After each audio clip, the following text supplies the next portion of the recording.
BFM Business et Tech Co présente Tech Co, la quotidienne. Frédéric Simotel.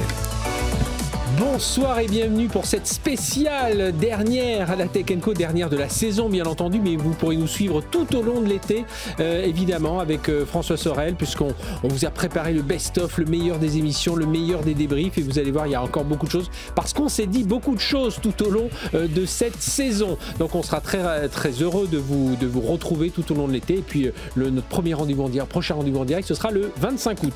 Mais en attendant, nos débriefeurs sont là, on va parler beaucoup de leur coup de cœur, leur coup de gueule ou leur coup de griffe, aussi alors beaucoup autour de l'IA, savoir un petit peu qu'est-ce qu'il faut penser de tout ça. Est-ce que l'IA est la solution à tout? Est-ce que l'IA agentique, ça peut être un coup de cœur? Tiens, on va parler de souveraineté aussi, ou souveraineté ou indépendance technologique, et puis on parlera de l'empreinte carbone de l'IA, voilà, on parlera des usages, on parlera des acteurs, enfin voilà, vraiment on va faire le tour avec nos débriefeurs de leur coup de cœur, leur coup de gueule. C'est ce soir, restez avec nous, on est ensemble jusqu'à 21h30 sur BFM Business. Tech Co, la quotidienne, le débrief de la tech. Voilà, ils sont nous, ce sont nos coups de cœur aussi à nous, nos débriefeurs. On en profite pour les remercier. Ils viennent de venir aussi régulièrement sur notre antenne.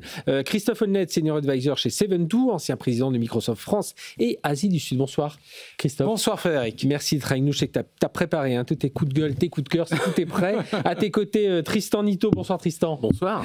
Qui est directeur associé commun numérique et anthropocène chez Octo Technologies. Et puis évidemment, on t'a connu longtemps autour de la communauté Mozilla, puisque tu as dirigé la fondation Mozilla pendant pas mal d'années. Et donc voilà, tu as ce regard aussi sur ces technos. On va parler open source, souveraineté, on parlera empreinte carbone. Empreinte carbone, il adore ça aussi, Jean-Baptiste Khem. Bonsoir Jean-Baptiste. Bonsoir. Merci d'être avec nous, co-créateur du logiciel VLC, que vous connaissez tous, ce fameux plot, mais aujourd'hui CTO de Scaleway. Et je le disais hors micro à Jean-Baptiste, on me parle de plus en plus en bien de Scaleway. Enfin, non pas comme on en parlait en mal avant. Avant, on n'en parlait pas, et maintenant on en parle. Mais voilà, avant on m'en parlait pas, aujourd'hui on m'en parle de Scaleway. Donc c'est... Ce qui est bien, ça veut dire qu'on a enfin des cloud providers qui montent en Europe pour aller concurrencer les Américains ou les Chinois. Voilà, et c'est vraiment déjà sur l'autonomie stratégique directe. Ah bah voilà, on n'a pas fini la présentation. C'est la dernière, il faut on a 1h30, il faut ce français qui monte en tout cas. C'est vrai qu'on parfois on oublie un peu Scaleway, on cite OVH Cloud évidemment avec Octave Klaba, mais Scaleway, voilà, je voulais le dire parce que très franchement, j'ai souvent des réunions avec des patrons informatiques, des CTO, et ils en parlent. Je trouve qu'ils en parlent ils en parlent déjà, je vais pas dire de plus en plus, mais ils en parlent, alors qu'avant ils n'en parlaient pas. Et puis avec nous également Didier Sange, journaliste. Bonsoir Didier. Salut. Merci d'être avec nous. T'as quand même des coups de cœur ce soir, parce qu'on est habitué des coups de gueule. Donc oui, je suis habitué des coups de gueule, mais j'ai aussi des coups de cœur. Je fais attention à toi, et puis on salue bien entendu François Sorel qui nous regarde certainement depuis son lieu de vacances. Il sera quand même de retour à Paris la semaine prochaine. Voilà, c'est des pré-vacances, et puis ensuite c'est parti jusqu'au 25 août. Alors messieurs, on va démarrer. Donc on a essayé de diviser cette émission en trois, puisqu'on est ensemble jusqu'à 21h30 autour de ces coups de gueule, coups de cœur, et puis je vous laisse donner chacun vos coups de cœur, vos coups de gueule, et puis on fera réagir tout le monde. Tristan, je vais démarrer avec toi. Toi, ton premier coup de gueule, c'est la bulle de l'IA. Tu penses qu'aujourd'hui, l'IA est présentée comme la solution à tout. Alors, c'est vrai qu'on voit aujourd'hui des entreprises qui sont non pas déçues, mais beaucoup plus prudentes. Alors, à la fois pour des questions budgétaires, mais aussi pour des questions d'usage. Et toi, tu voulais souligner ça. Oui, ce qui m'agace, c'est... Alors, il y a un engouement qui est devenu complètement irrationnel, parce qu'en fait, on a tous peur de louper le virage de l'IA. Et on se dit, on y va, marche forcée. Alors, soit parce qu'on veut une opportunité, soit parce qu'on a peur de se faire dépasser par des concurrents ou des collègues qui, eux, ne louperaient pas le coche. Et je pense qu'on a perdu pas mal de rationalité. Et il faut dire que j'ai l'impression qu'on est dans une bulle, c'est-à-dire qu'en fait, il y a des investisseurs. Tu parles à tous les niveaux, c'est-à-dire à la fois les investissements considérables, mais oui, on parle en centaines de milliards maintenant. Et donc des pertes qui vont avec du côté des fournisseurs de solutions, qui nous offrent des abonnements gratuits qui leur coûtent cher, et même les abonnements payants, ils perdent de l'argent dessus. Enfin, bon, bref, ils en mettent à toutes les sauces parce qu'ils veulent gagner du terrain, gagner des parts de marché. marché.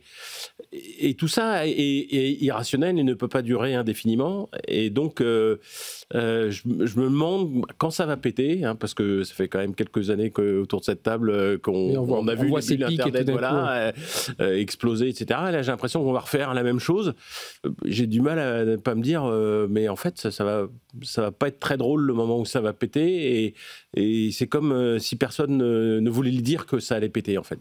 Et je sais pas quand, hein, mais je pense que ça va. Alors, est-ce que ça peut péter pour prendre les expressions? Je crois qu'il y a absolument il y a une bulle parce qu'il y a un enthousiasme vis-à-vis de l'IA et je vois même moi en tant qu'investisseur et avec 72, le fonds avec qui je travaille, on mobilise nos sociétés de portefeuille autour de l'IA en disant finalement il faut que vous soyez, je vais prendre un exemple, vos équipes de développement, justifiez-nous tout développeur additionnel aujourd'hui parce qu'on voit très bien qu'avec la capacité à générer du code, on y viendra tout à l'heure, on peut faire des économies très substantielles. Je ne parle pas de 80%, mais peut-être de 30-40%. Donc, je crois que, en tout cas, on pousse, nous, à cette prise de conscience pour l'utilisation interne, pour l'optimisation en termes de back-office, bien sûr, et puis aussi, parce qu'en tant qu'investisseur, on sait que si demain on doit revendre l'entreprise, avoir un petit peu d'IA dans la roadmap produit, c'est quelque chose qui doit être intégré au discours. Donc, je crois qu'il y a globalement un enthousiasme qui est,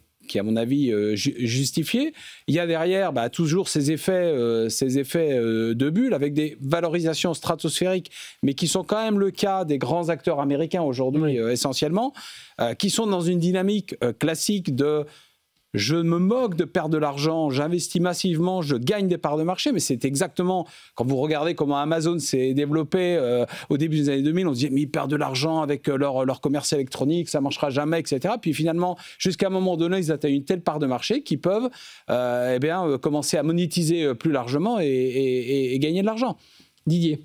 Alors moi, je sais pas si bulle ou pas bulle. Ce que je sais, c'est qu'actuellement, il y a le problème qui se pose pour les entreprises, parce que j'en ai rencontré pas mal, c'est d'abord de définir une stratégie, à quoi va leur servir l'IA chez eux. Et souvent, c'est pas du tout bien intégré. On fait venir souvent des gens de l'extérieur qui vont expliquer aux employés ce que l'IA va vous apporter. Donc il y a ce problème stratégique. Ensuite, il y a un problème peut-être de choix, de solutions.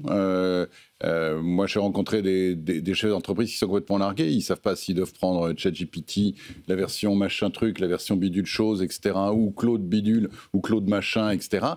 Donc, à terme, bulle ou pas bulle, je pense que de toute façon, on va arriver à une fin d'histoire où il va y avoir une concentration. Il y a beaucoup d'acteurs qui vont disparaître. Et il va y avoir du sang sur les murs. Il va y avoir du sang sur les murs, parce que c'est pas possible qu'on en reste à cet état-là. Jean-Baptiste, ton regard? Moi, je crois pas qu'il va y avoir une explosion d'une bulle. J'y crois pas à l'explosion d'une bulle. Mais par contre, il va y avoir une concentration assez claire. Et surtout, je pense qu'il y a des gens qui vont prendre des coups qui seront pas les gens visibles. C'est-à-dire qu'en fait, ça va être finalement en externalité négative sur d'autres acteurs. Bien sûr. Et ceux qui ont levé pas mal d'argent vont réussir à tenir la route ou à faire semblant ils diront mais non, on a réussi à relever, on va se revendre, mais en fait ce sera des fausses reventes à coup d'échanges d'actions, etc.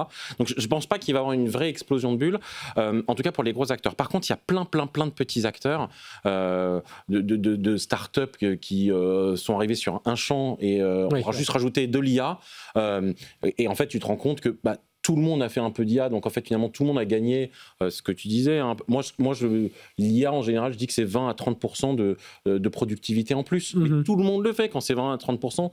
Tu vois, ça va pas. Et donc ça change pas fondamentalement les parts de marché. Ça ne crée pas de nouveaux business et de nouveaux marchés. Et donc en fait, si ton addressable market il a pas changé et si tu gagnes pas plus de parts, en fait ta startup elle vaut pas plus, même si tu as mis de l'IA, tu vois. Et donc en fait il va y avoir pas mal de et ça c'est. Oui, mais elle vaut moins si t'en mets pas. Elle vaut moins si t'en mets pas, mais sauf qu'à un moment, il y a quelqu'un qui rachète, quoi. Donc j'ai très peur sur les exits. Il va y avoir pas mal de downturn sur les séries C, séries D, et les sorties vont pas être très très belles pour beaucoup de startups d'IA. Mais moi je crois beaucoup, c'est effectivement cet effet de concentration, de racheter des technos et tout ça. Et si tu regardes ce qui s'est passé, et on en avait déjà parlé il y a quelques mois, on avait dit justement, il faut faire attention, finalement ceux qui font le plus d'argent avec l'IA, c'est des intégrateurs, c'est des Sopra, c'est des Accenture. OpenAI maintenant a une stratégie full business intégration, et parce qu'en fait, c'est là-dessus. Avec une division service. Avec des services, des intégrations. Moi, ce que je vois malheureusement dans beaucoup d'entreprises, c'est que les directions disent il faut absolument mettre de l'IA, et finalement, qu'est-ce qu'ils font? Ils mettent un chatbot interne. Donc, avant, ils avaient un moteur de recherche, maintenant, c'est un chatbot interne dopé à l'IA. Du customer support qui est fait un peu avec de l'IA, mais c'est le niveau 1 parce que c'est quand même, tu peux quand même vérifier, de la traduction. Et puis du code et le reste, en fait, tous les autres usages, ils sont pas beaucoup mis en prod. Il y a quand même toute l'optimisation de la gestion documentaire, les résumés, les comptes rendus, etc. Enfin, c'est quelque chose, mais je suis fasciné, moi, de voir à quel point c'est répandu, y compris sur des gens assez non technologues qui utilisent au quotidien. Pas plus tard, qui résument, qui enregistrent tous leurs rendez-vous, y compris avec des outils, je dirais, parallèles, et qui font faire des résumés, et qui en fin de semaine font leur rapport hebdomadaire, et ils me disent, j'ai gagné 4-5 heures par semaine. D'accord, mais ça, c'est quelque chose qui est très très simple. Enfin, n'importe quel petit LLM est capable de le faire. Enfin, j'en ai pas besoin d'avoir des niveaux de chat GPT. Non, mais je complétais les exemples que tu donnais sur les gains en productivité. Alors, tiens, justement, l'étape suivante, c'est les agents, enfin la vague agentique, et pour toi, c'était un coup de cœur, le potentiel des agents IA, Christophe? Oui, il y a toujours les deux faces de la pièce, mais effectivement, je pense qu'on est en train de passer de cet assistant plus, et avec effectivement toute cette question qu'on se pose autour de la multiplication des outils, lequel je prends, etc. Puis on voit que finalement, il y a une certaine forme de convergence entre les outils, et ils vont se tirer la bourre, on le voit déjà, puisque voilà, on a des outils même maintenant qui intègrent différents assistants en un, comme Genspark ou Poe, je ne sais pas comment on prononce, et finalement pour $20, vous avez l'équivalent de 3-4 abonnements. Donc il va y avoir une vraie compétition, mais la prochaine étape, elle est vraiment sur le fait de pouvoir déléguer à l'IA une tâche et de pouvoir avoir ces agents qui agissent. Et moi, je vois une opportunité, y compris pour des nouveaux acteurs, de disrupter l'industrie du logiciel en transformant... D'ailleurs, c'est pour ça qu'on voit des services Now, des Salesforce et tout ça qui ont très inquiets. Parce qu'aujourd'hui, je peux enregistrer un meeting client, ça me remplit le CRM automatiquement. J'ai pas besoin de m'ennuyer à remplir le CRM. Et en tant que patron, si je veux avoir le reporting de ma prévision commerciale, j'interroge de la même façon en langage naturel. Donc on voit très bien que on va vers un monde où il y aura une interface conversationnelle, des agents, des données. Et puis le bon vieux logiciel tel qu'il a existé avant, il va être à mon avis assez challengé. Alors, les grands acteurs sont inquiets, mais c'est aussi une opportunité, je pense, pour des acteurs européens de se positionner là-dessus. L'IA agentique, Jean-Baptiste en fait, malheureusement, pour moi, beaucoup de choses en agentique ne sont pas de l'agentique. C'est-à-dire, c'est plutôt... l'orchestration de l'orchestration. tâches, C'est-à-dire que ça reste, je demande un rapport en fin de semaine, il va se débrouiller tout seul, mais ce n'est pas un truc où vraiment il va aller scanner tout seul sur des événements externes. Donc, je pense qu'il y a beaucoup de potentiel justement sur la partie vraiment interface.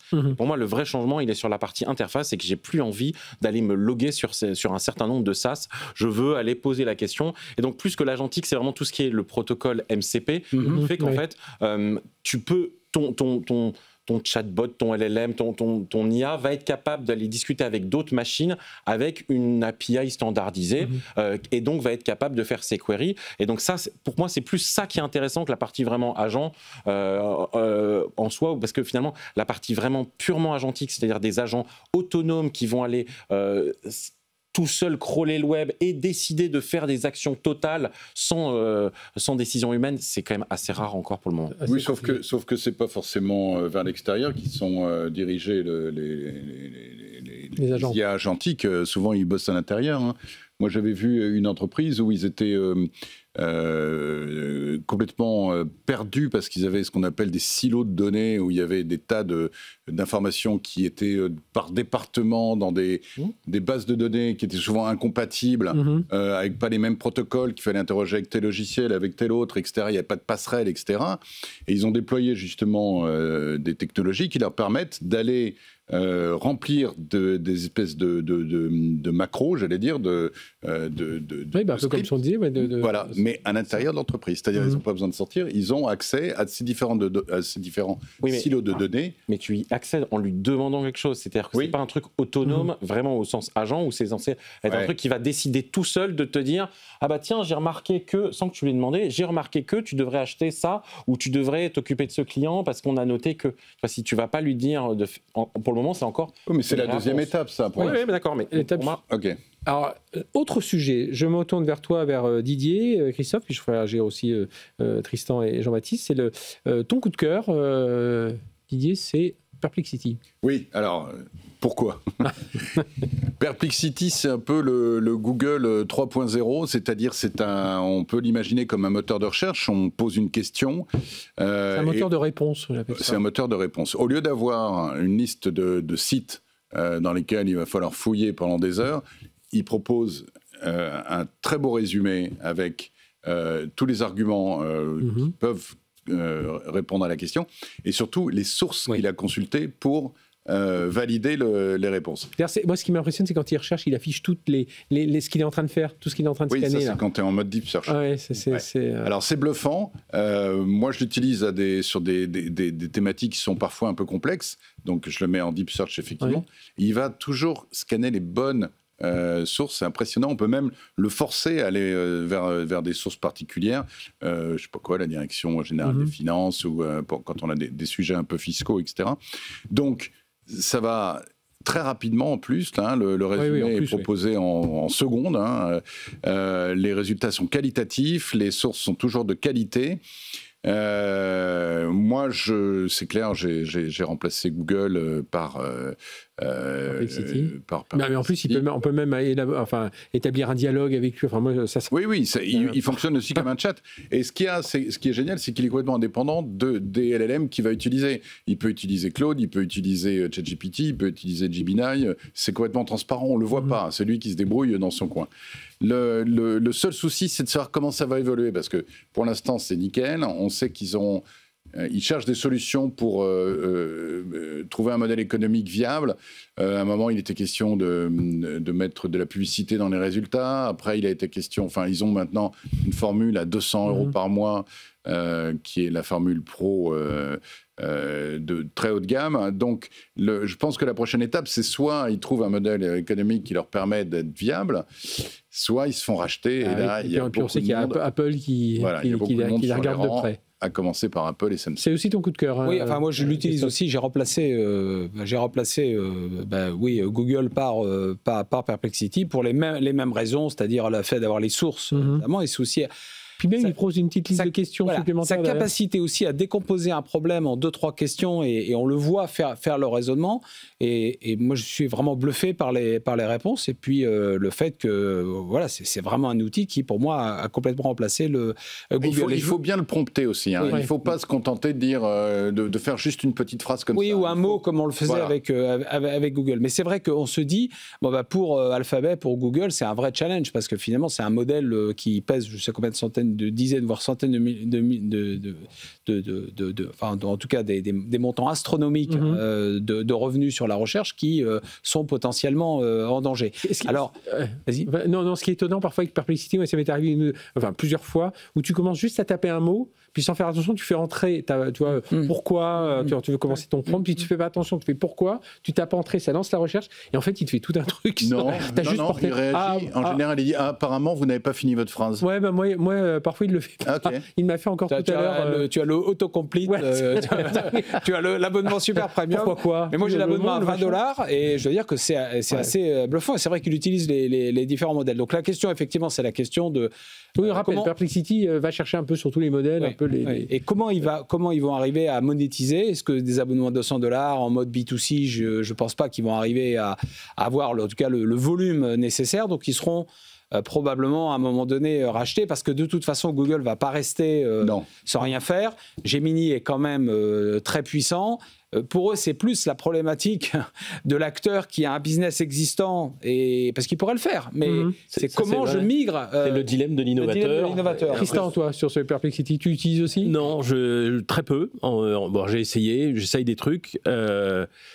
mais j'ai un problème avec le côté moteur de réponse, parce qu'en fait, derrière, en cascade, ça veut dire qu'il y a beaucoup moins de visites sur les sites web, et donc beaucoup moins de revenus, et en fait, on est en train de tuer le web. C'est dont se plaignent les éditeurs. En termes de business model, si on prend un petit peu de recul... si on a assez avec le résumé, on n'a pas envie d'aller plus loin, et en général, on a assez voilà, mais Google, en fait, jouait à ce jeu-là depuis longtemps, mais là, il vient de se faire complètement doubler par Perplexity, qui évidemment fait la même chose en bien mieux, et donc bien pire, qui est de dire voilà, sauf qu'ils ont aussi signé des accords avec différents fournisseurs de contenu, des médias, pour justement leur reverser des royalties. Hein. Bon, tant mieux. Sur ces outils, la Perplexity, tout ça, c'est des choses que tu utilises. Moi, j'utilise DuckDuckGo comme moteur de recherche depuis très très longtemps. Et en fait, moi, je fais beaucoup de recherches où c'est pas vraiment de la question, c'est que j'ai besoin d'avoir une information très très précise, de code, des questions techniques, et Perplexity. Oui, c'est un peu verbeux par rapport à ce que tu recherches. C'est très verbeux, c'est très long, et souvent, j'ai pas besoin en fait de cette information-là. Oui, ça répond à des besoins très particuliers. Donc voilà. Donc par contre, quand je fais de la recherche, tu vois, de la recherche documentaire, ou je veux faire un rapport, ouais, j'utilise.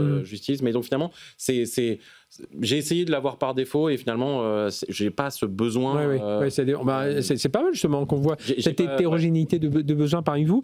Tiens, concernant le micro, Jean-Baptiste, ce que je voulais qu'on aborde aussi ce sujet, alors, la souveraineté. Alors souveraineté, je sais pas s'il faut parler de souveraineté, de indépendance technologique, indépendance en fait, autonomie stratégique. En fait, juste sur l'IA, pour continuer sur l'IA, en fait, il y a arrivé quelque chose cette année, ça s'appelle quand même c'est de l'open source IA. Alors, on en a déjà discuté, c'est pas vraiment de l'open source, mais il y a quand même eu, on était, oh là là, personne ne va pouvoir rattraper ChatGPT est imbattable, et puis on a eu l'IAMA de Meta, l'IAMA 3 qui est arrivé, qui est un très très bon modèle, puis Mistral avec des petits modèles, DeepSeek même, et puis voilà, et il y a eu la vague DeepSeek, où on est arrivé avec des modèles qui sont donc open weight, pas vraiment open source, mais qui sont très très performants, tout à fait compétitifs avec les choses de Claude ou de GPT. Et même depuis quelques mois, on a même des modèles qui sont intégralement open source, notamment fait par Hugging Face et d'autres, où on a les données en open source, la façon d'entraîner, etc. Et donc là, on voit quand même que un truc qui me tient à cœur et qui tient à cœur aussi à Tristan, on a vraiment une émergence de l'IA open source. Donc pour toi, on n'a pas d'excuses quand on dit, quand on entend parfois des entreprises, alors moi je ne trouve pas mon IA souveraine, ou enfin voilà, un peu... C'est pas ça, c'est que ça va on a ce choix en tout cas. Ouais, en fait, surtout ça arrive. C'est-à-dire qu'on n'a pas eu, et on l'a eu un petit peu dans toute la tech, c'est que finalement, à chaque fois, il y a eu des solutions open source qui sont arrivées, en général plus tard. Mais là, on en a aussi sur l'IA, et c'est important parce que pour moi, c'est une des seules façons où on va pouvoir garder cette souveraineté, cette autonomie stratégique, cette autonomie numérique. Ça va passer justement par être capable d'avoir des modèles maîtrisés en interne, parce que sinon, on va se retrouver complètement bouffé par des gens qui ont déployé des centaines de milliers de GPU. Tristan, là, on est sur ton alors là, mais c'est bien, j'ai servi sur un plateau. J'aime beaucoup, Jean-Baptiste, que tu fasses ce rapprochement entre autonomie stratégique, ou on pouvait dire souveraineté, et le logiciel libre et l'open source, quoi, en fait. C'est-à-dire que c'est un allié formidable pour, par exemple, l'Europe et la France, et de pouvoir utiliser de la technologie qui est neutre, c'est-à-dire qui n'est pas piloté ou pas complètement piloté par... Tu as aimé la dernière mise à jour de Grok Moyennement. Non, mais en fait, au-delà de la médiocrité du produit et de son côté insultant et de Grok, le problème, c'est que quelqu'un peut te le débrancher à distance, en fait. Si tu veux, en termes d'autonomie stratégique, c'est ça qui me hérisse le poil. Alors que dans la mesure où tu fais tourner ça sur un territoire européen, français ou chez Scaleway, où il y a quand même un paquet de GPU, au moins tu es sur ton territoire et tu sais qu'on va pas pouvoir te l'enlever, ou enfin à moins de balancer une bombe atomique sur Saint-Ouen. Donc c'est beaucoup mieux que d'avoir quelqu'un qui peut te le débrancher à distance. Et vous pensez sérieusement que voilà, d'ici peu de temps, les entreprises vont utiliser leurs propres outils open source Pourquoi ça va marcher cette fois-ci et que ça en fait, parce ça qu'ils le font déjà, pas. parce qu'en fait, tu regardes justement... Ils utilisent ChatGPT partout, tous les... Mais c'est pas vrai, en fait, il y a des gens qui utilisent Dust, qui utilisent plein d'autres solutions, justement pour du documentaire. Et quelques personnes bien informées, mais la masse va probablement... Les grands acteurs, je parle de Microsoft, mais c'est de Google ou d'autres, ils vont bundler tout ça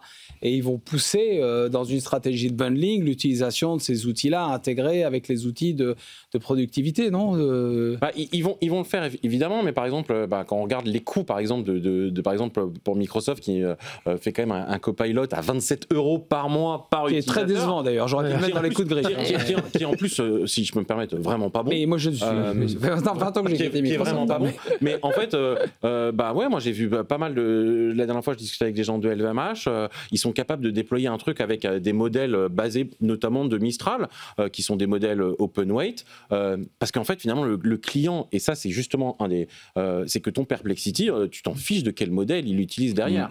C'est-à-dire qu'aujourd'hui, tu prends même des tout petits modèles. On a maintenant Hugging Face qui a sorti les Small L3 là, à 250 mégas, qui sont capables de faire ta traduction, ton résumé, ton analyse documentaire. Et donc, je pense que justement, ce qui va arriver, c'est que, et notamment avec un système d'intégrateur, c'est que ton analyse documentaire, finalement, le modèle, c'est peut-être le truc le moins important, et puis surtout ce qui va être important, c'est toute ton intégration à ton SI d'entreprise, et le fait d'avoir un truc que tu peux faire tourner en local, ça va coûter beaucoup moins cher. J'ai toujours pensé qu'il y aurait une commoditisation des LLM, alors ça peut arriver par l'open source, et que finalement il n'y aura pas une grosse différenciation, mais quand même la puissance des acteurs américains me ferait penser qu'ils vont intégrer ça d'une façon ou d'une autre, peut-être en les vendant plus 27 $, mais le donnant avec d'autres choses. Mais c'est sûr, mais après, tu peux avoir... On a quelque chose qui est... On a une alternative, et l'alternative, elle arrive tout de suite. C'est-à-dire que là...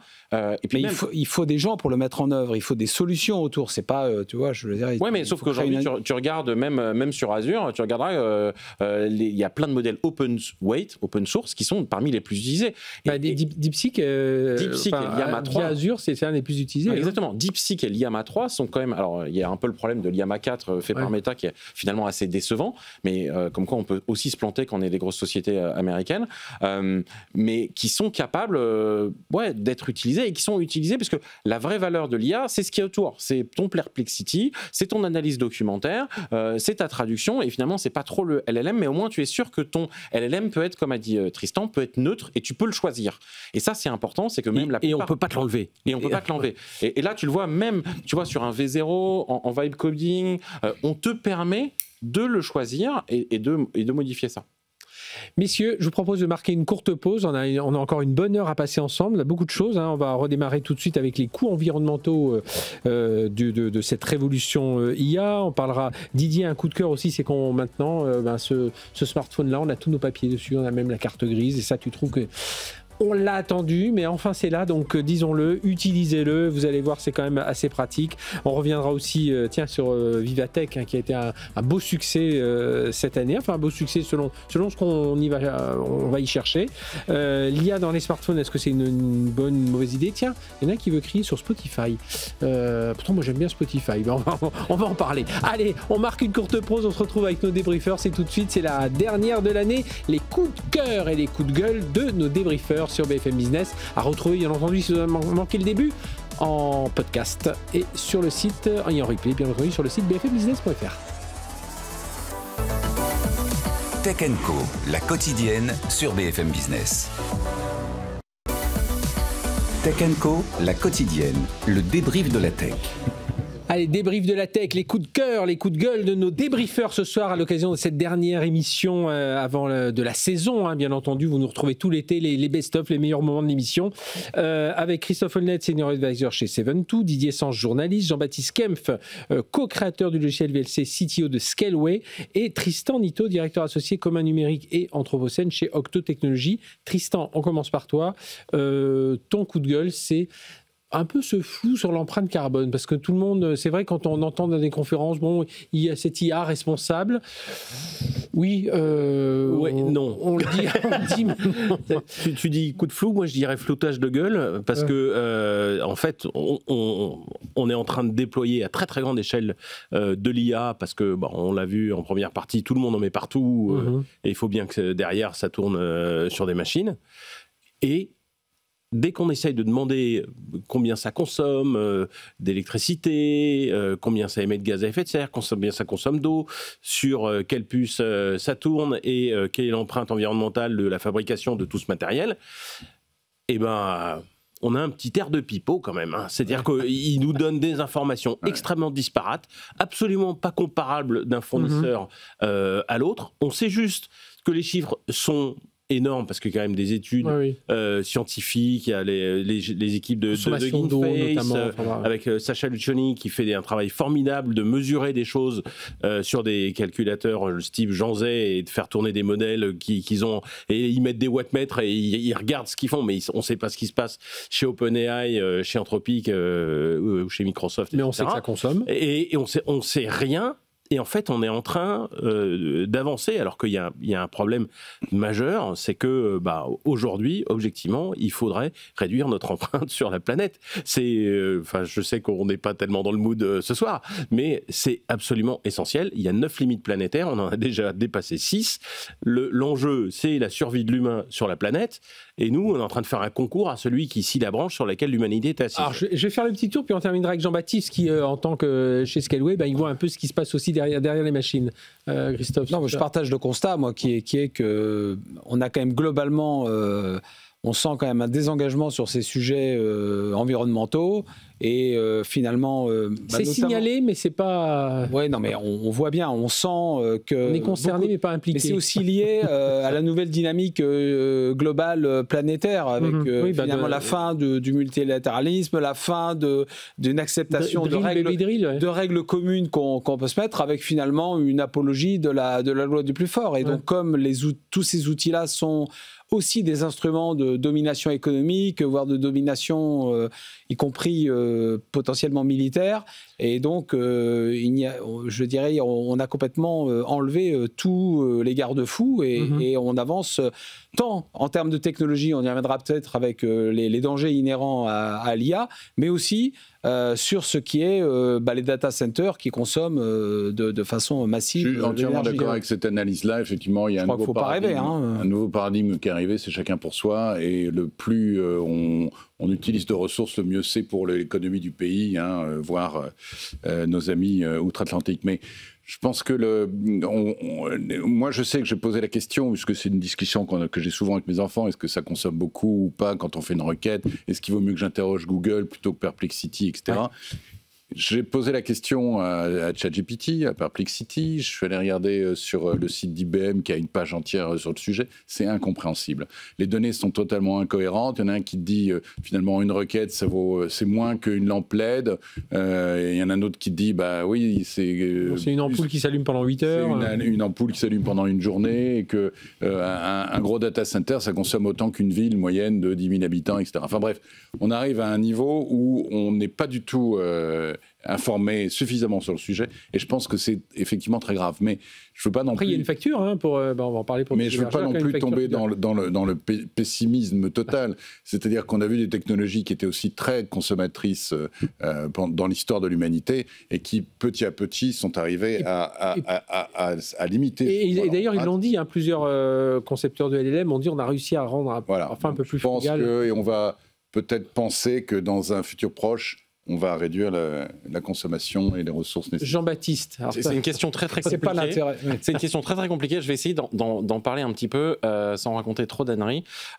Mais il faut se dire quand même que actuellement, les requêtes, on est sur 1 ou 2 ordres de grandeur de plus de consommation quand tu fais une requête sur Perplexity. C'est un ordre de grandeur. De l'ordre de 10 à 100 fois plus qu'une recherche Google. Oui. Okay. Mais, et c'est là qu'arrive le mais. C'est que déjà, effectivement, le premier truc qu'on fait, donc on est d'accord, les LLM, donc c'est un réseau de neurones récursif d'une certaine taille de paramètres. Donc en fait, comme c'est récursif, en fait, tu ne sais pas combien de temps il y a une boucle. Et donc, si tu arrives à réduire la taille du LLM, tu peux avoir des gains qui sont en nombre d'opérations par seconde qui sont bien plus importantes. Donc en fait, chaque génération... C'est-à-dire que comme un calcul a déjà été fait, il va aller chercher le résultat de ce calcul. En fait, c'est pas ça. C'est qu'aujourd'hui, on entraîne un modèle et on s'arrête au moment où on a les bons benchmarks de façon à faire la bonne levée de fonds. Mais ça ne veut pas dire qu'on est cynique. Mais c'est comme ça que ça se fait aujourd'hui. Et donc tu t'arrêtes ton entraînement de ton LLM quand tu as les bons benchmarks pour dire que tu es le meilleur. Mais ça ne veut pas dire que tu as optimisé ton LLM. Ça veut juste dire... Et donc ça se trouve, dans ton réseau de neurones, il y a beaucoup de passes qui ne servent à rien. Et donc en fait, il y a effectivement un travail très important de réduction de la taille des LLM, et notamment dernièrement des modèles qui sont à 3 milliards de paramètres ou 300 millions de paramètres qui marchent à peu près aussi bien que ceux qu'on était à 7, à 8 ou à 70. C'est d'ailleurs l'avantage que se donnait Mistral quand il parlait de... Et donc déjà, il y a réduction de la taille des LLM qui est très importante. La deuxième chose, c'est qu'on a maintenant des puces qui vont être, qu'on appelle des NPU, des TPU, etc., qui sont faites justement pour faire cette convolution, quasiment que pour faire tourner des transformers et que faire tourner des LLM. Et donc, contrairement à des cartes graphiques qui n'ont pas forcément été spécialisés là-dedans, on va avoir des gains assez importants. Et ensuite, on continue en fait à descendre en nanomètres, donc ça veut dire que chaque version d'après des puces, elle est plus importante.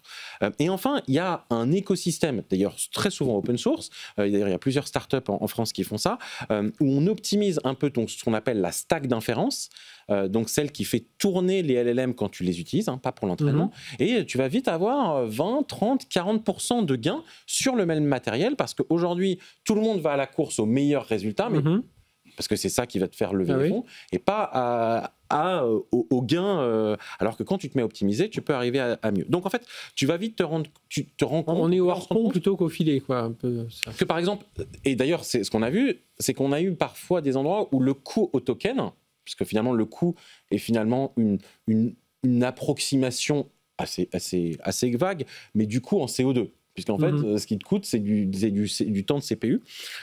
Et donc, tu as eu des gains fois 1000, fois 10 000. Donc, aujourd'hui, c'est très difficile de savoir. Tu peux te dire que tu es à 10 fois, donc 1 ordre de grandeur ou 2, mais dans 2 ans, j'en ai aucune idée et je pense que personne n'en sait rien. Il y a quand même un petit point qui est quand même un peu embêtant, c'est que les data centers, les cartes graphiques, un GPU, une carte graphique aujourd'hui, si tu peux compter 1 kW par carte graphique, donc ça veut dire qu'un cluster de 1000, donc c'est 1 mégawatt, les générations qui arrivent après, elles sont 2, 5, 10 fois plus consommatrices, et donc on arrive à un moment où en fait on va avoir des racks qui, donc, tu vois, de 40 serveurs qui vont consommer 600 kilowatts, alors qu'avant c'était la taille d'une salle. Donc en fait, il y a un besoin d'énergie très très important. On le voit d'ailleurs, toutes les annonces des data centers, ça se compte en mégawatts, en gigawatts. En gigawatts, mégawatts, c'est ridicule. On parle de 200 mégawatts, on a des déploiements à Grenoble en gigawatts. Et c'est là aussi, et là c'est un petit peu mon coup de gueule. En fait, les gens qui devraient être contents de ça, ça devrait être les gens qui ont de l'énergie verte. C'est-à-dire grosso modo les pays du Nord, et la France qui a de l'énergie nucléaire. Et d'ailleurs, quand tu vas sur Electricity Map, tu vois que nous, on est à 50 grammes du CO2 pour la kilowatt, alors que nos voisins allemands sont à 350 et nos voisins polonais sont à 700. Et je ne parle pas du Texas. Et pourtant, on ne voit pas par un sous-investissement dans le nucléaire, d'ailleurs, on ne voit pas ce qu'on devrait. En fait, on devrait avoir des centaines de gigawatts de data centers mondiaux qui viennent en France, justement, pour faire... on en a, mais oui, pas suffisamment. Mais c'est pour ça, en fait, que mon coup de gueule, c'est sur la transparence. C'est cette transparence que je veux.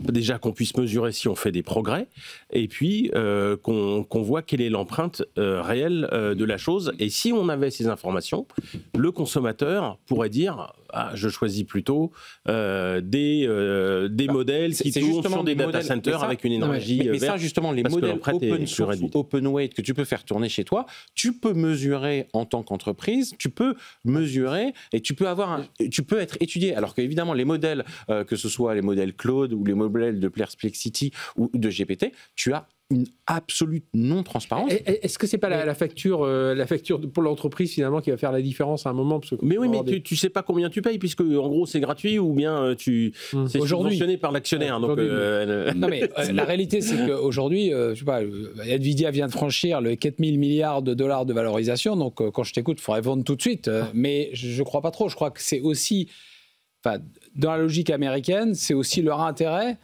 d'avoir des systèmes qui coûtent très cher pour pouvoir avoir un coût à l'entrée pour le financement des startups. Et donc, ils laissent, parce qu'eux ont cette puissance de feu financière pour pouvoir acheter les GPU développer. Donc, je crois qu'on va malheureusement continuer à voir ces grands data centers se déployer. On retient ce coup de gueule, en tout cas, sur les coûts environnementaux de cette révolution numérique, où ça reste un peu flou. Didier, toi, tu as un coup de cœur. Une administration enfin numérique. C'est vrai que ça y est, on pouvait déjà mettre sa carte d'identité, son permis de conduire. Maintenant, c'est la carte grise. Et bon, on a quand même attendu. Oui, il a fallu du temps, mais saluons cette initiative. Mais on y est. Et toi, tu trouves que c'est... Moi, je trouve ça, quand l'État fait des choses qui rendent service aux citoyens, je dis bravo. C'est son boulot, et nous, on est contents parce que c'est ce qu'on attendait. Et là, effectivement, il y avait un besoin de dématérialisation de ce genre de pièces. On a eu la carte d'identité dans un premier temps. Alors, c'est un peu compliqué parce qu'il faut la carte format carte de crédit. En plus, l'application ne marche pas sur n'importe quel smartphone, il faut des versions... Et puis après, il faut qu'elle soit acceptée, parce que moi, j'ai des gens, parfois, ils me disent « Ah non, ça marche pas, moi, il me faut la vraie ». Enfin, il faut encore, dans l'usage commun aussi, il faut que ça commence à... Alors, bon, mais on y arrive. Mais je suis d'accord avec toi. On y arrive. Là, l'info extraordinaire quand même, c'est que maintenant, dans le TGV, ça marche. Ouais. Dans les intercités, si vous montrez votre... Et ça, on l'a toujours avec soi. Voilà, votre carte sur téléphone portable, sur France Identité, ils sont censés l'accepter. Alors que, rappelez-vous, il y a quelques mois, c'était le foutoir, les gens comprenaient pas, les contrôleurs ne savaient pas ce que c'était. Enfin, bon. Donc, on a la carte d'identité, on a le permis de conduire, même les vieux permis de conduire sont acceptés, les vieux en 3 volets. Et la carte grise, là, qui arrive, c'est depuis il y a 15 jours. Depuis quelques jours. Hein. Et ce qui est bien, c'est qu'apparemment, c'est un programme européen. Donc, on sait que les pièces d'identité qu'on va avoir sur son smartphone, comme ça, en dématérialisé, on pourra les utiliser pour justifier de son identité dans les autres pays. Donc, ça, c'est très bien. Alors, moi, je tenais à saluer ça parce que de la même manière, alors je ne veux pas jouer le vieux, mais rappelez-vous à l'époque de Jospin, l'Internet français, Tristan, tu ne vas pas me contredire là-dessus, était un vrai foutoir. Et il y a eu quelqu'un dans un gouvernement qui s'est dit on va peut-être harmoniser tout ça. Et c'était la création de tous les .gouv.fr. Alors qu'avant, c'était un bordel sans nom. Il n'y avait aucune identité commune entre les espaces publics. Et maintenant, on a tout ce qu'on peut avoir comme ressources publiques sur Internet. C'est absolument incroyable. En plus, on a un portail où on accède à tout, ces impôts. Tout ce qui est service public, etc. Je trouve que ce genre d'initiative, il faut les saluer. Voilà, eh bien, c'était le coup de cœur enfin, l'un des coups de cœur de Didier. Moi, je voudrais juste dire bravo à tous les gens de la DINUM, Direction interministérielle du numérique, qui poussent à tous ces changements, qui ont fait France Connect, etc. Enfin, ils sont à la cave en train de pelleter du charbon pour que ça avance. Et Dieu sait si on leur a tiré dessus quand ça ne marchait pas. Mais c'est jamais facile. Hein, Christophe, toi tu as un coup de cœur aussi, c'est Vivatech 2025. Je crois que je sais plus, c'est 180 000 visiteurs. J'ai pas compté, mais de mon observation, je ne les connaissais pas tous. L'observation pour 4 jours, on rappelle, c'était du mercredi au samedi, journée plus grand public, mais c'est vrai qu'il y avait du monde. J'y vais quasiment tous les ans. J'ai vu cette année effectivement que ça voilà, je ne peux pas juger du nombre exact, mais qu'il y avait un véritable engouement. Quand tu es rentré le soir, quand tu as quitté le soir, tu t'es dit, tiens, c'était quand même pas mal. Voilà. J'ai rencontré des gens, j'ai vu les... Et l'autre chose qui m'a... Enfin, je trouve qu'on parlait tout à l'heure quand même, l'IA, la rapidité de prise de conscience... pas forcément de la mise en action, mais de prise de conscience de son potentiel, des risques associés. On sent quand même de la part des chefs d'entreprise, mais c'est aussi poussé parce qu'ils voient il y a du shadow AI qui arrive, ils voient leurs collaborateurs l'utiliser, donc il y a une vraie prise de conscience, une vraie réflexion. Et ce qui est intéressant, c'est que... parce que souvent, il y avait un gros décalage entre l'arrivée de technologie et puis le moment où vraiment les entreprises prennent conscience. Et donc, ce côté-là est vraiment là. Et comme l'ADN de Vivatech est quand même dans l'idée initiale, c'était faire rencontrer des projets de start-up pour répondre à des besoins de grandes entreprises, autour de l'IA, on a vu quand même tout un ensemble d'applications. Et donc, finalement, je trouvais que l'IA a donné encore plus de sens à l'ADN de Vivatech tel qu'il avait été conçu, et ça a été un vrai succès. Et je pense qu'il faut aussi s'en réjouir et pas être toujours dans le négatif. Vivatech, ouais. Je suis assez content de Vivatech. Il y avait un stand d'un Scaleway. Oui, surtout en fait, j'ai trouvé qu'il y avait moins de gens perdus. C'est-à-dire qu'en fait, c'est toujours le problème de ces salons. C'est des gens où tu dis, mais qu'est-ce que vous faites là? Et j'ai vu un peu moins de gens, un peu moins de touristes à Vivatech cette année. Peut-être que j'étais au mauvais endroit, mais enfin, je vais quand même depuis pas mal d'années. Il y a toujours eu ce côté-là. Et j'ai aussi trouvé, et pour moi, c'est lié à ça aussi. On en avait parlé au CES. Il y avait beaucoup moins de start-up françaises qui n'avaient rien à faire. C'est-à-dire que, donc, je trouve que quand même, il y a une vraie construction, prise de conscience sur la tech en France, qui fait que c'est pris au sérieux, les gens se sont documentés, on n'est pas en full touriste. J'ai toujours un petit bémol, j'aimerais bien voir un peu plus de start-up et un peu moins de grands groupes. Parce que là, franchement, quand on voit un certain nombre de grands groupes français qui ne sont pas très innovants, mais ils ont les plus gros stands à Vivatech et ils ont plein de saupoudrage de plein de startups. Il y a peut-être un problème de business model de l'organisation de Vivatech. On devrait avoir vraiment un endroit où, pour une startup, ça devrait être faisable d'y aller sans passer forcément par un grand groupe. Et la dimension européenne. Moi, ce que m'ont dit les startups, alors c'est pas là forcément comparé à d'autres salons. Je pense en salon européen, au Mobile World Congress, où là, ça signe derrière et tout ça. Ils m'ont dit, c'est pas forcément là que tu signes, mais par contre, tu as tous les C-level qui sont là. C'est-à-dire, si tu organises bien tes rendez-vous, tu peux, alors oui, c'est grand stand, mais tu peux voir les gens de la Poste, de L'Oréal, de LVMH, de Sanofi, bon niveau. Tout ça assez rapidement. Moi, ce que j'ai trouvé intéressant aussi cette année, c'était le côté grand salon de networking. Et comme tu dis, on retrouve, alors, des fournisseurs vont retrouver leurs clients ou leurs partenaires, etc.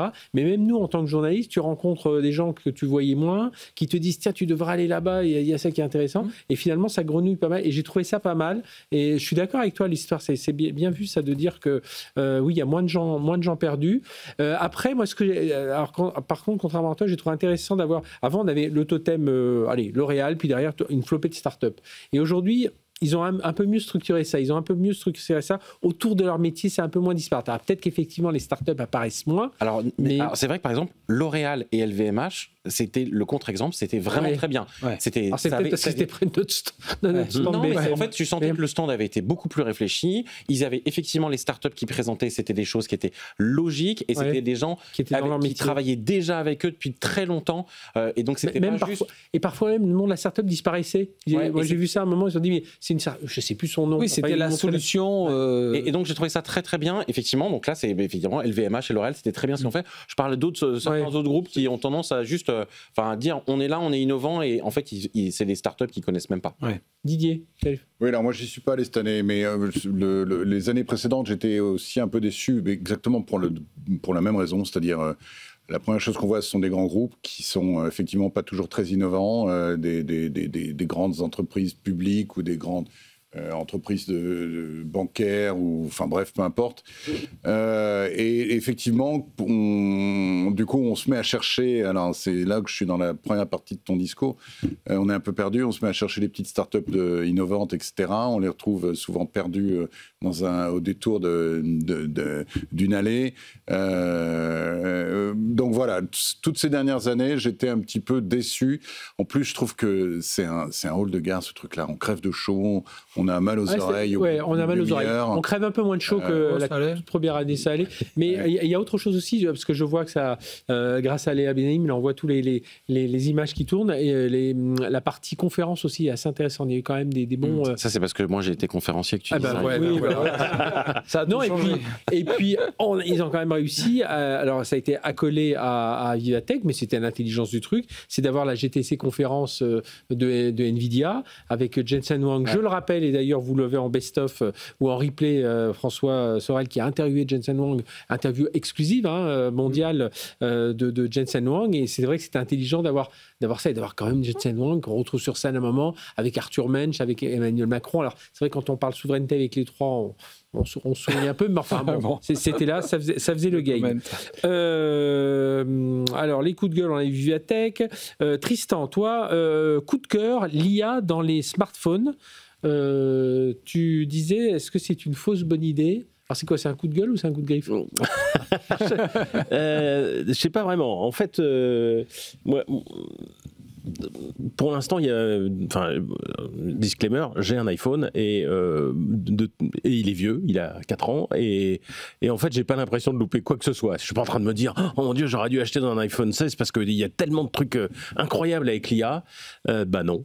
Donc en fait, je suis content de le faire durer, mais je sais que ça va changer.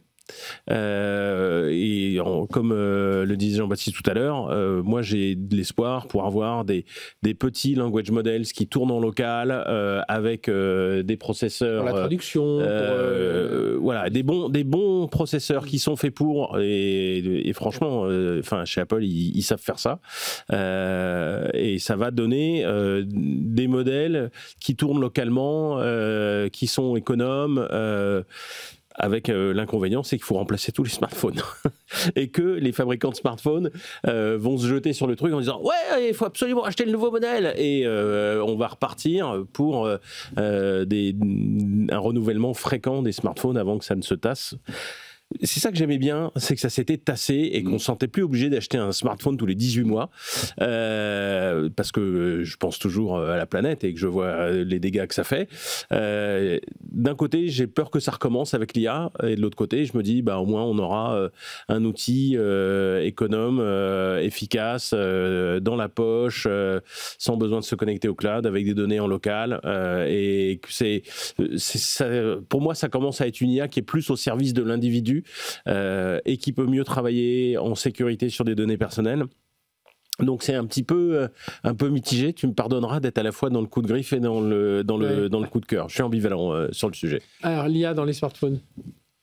Quelqu'un veut rebondir ? En fait, moi c'est une anecdote, mais en fait, nous, on était au CES avec VLC, on montrait VLC dopé à l'IA, où justement, on faisait donc du speech to text, donc du sous-titrage automatique, mais surtout de la traduction automatique, mais tout tourné en local. Donc, c'était débranché, de toute façon, au CES, t'as pas de réseau.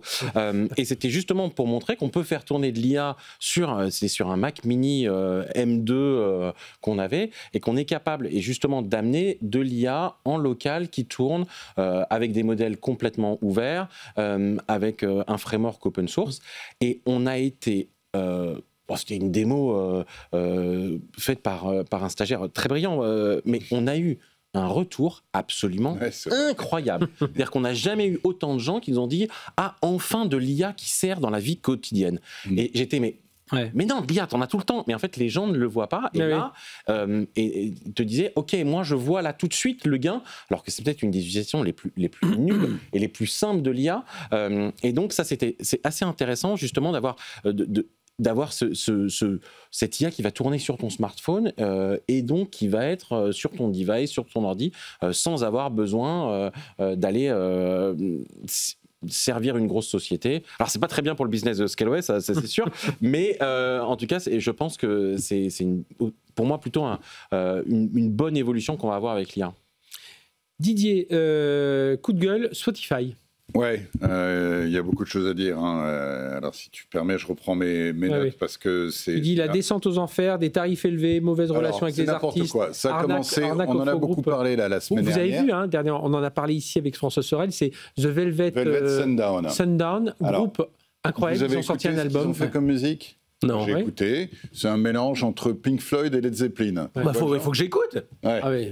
Et on y croit. Et en plus, le niveau des AI est tel qu'on y croit. On a l'impression qu'il y a un vrai guitariste, un vrai chanteur. Donc c'est assez bluffant. Sauf que ce groupe n'existe absolument pas. Il a été créé par une IA.